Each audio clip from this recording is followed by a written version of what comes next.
Olen Olli J. Karhu ja rakennan nyt tätä retronäyttelyä lokakuuhun kirjastolle Varkauteen. Ja tähän tulee myöskin näitä hippitauluja ja nämä vanhat retrotaulut lähtee nyt elämään, liikkumaan ja hymyilemään ja puhumaan. Hei Sonja. Hi. I am a hippie work by visual artist Olli Karhu. Haluatko lähteä minun retronäyttelyyn syksyllä, lokakuussa tänä vuonna? Ja missähän päin sinä oot? Mutta sulla on kyllä upea hattu tää. No siis tää hattuhan on aivan ihana.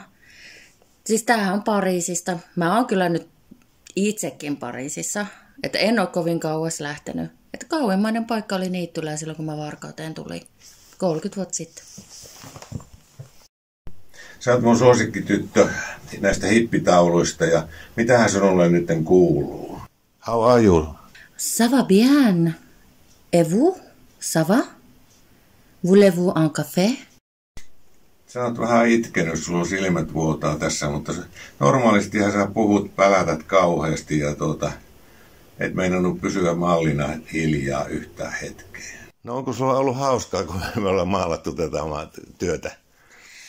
Siis ihan käsittämätöntä oli, kun sitten sen jälkeen, kun mä olin täällä Varkaudessa, niin sä et ikinä usko, että mut roudattiin niin kuin laivalla Yhdysvaltoihin.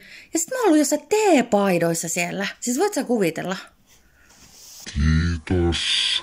Tervetuloa näyttelyyn.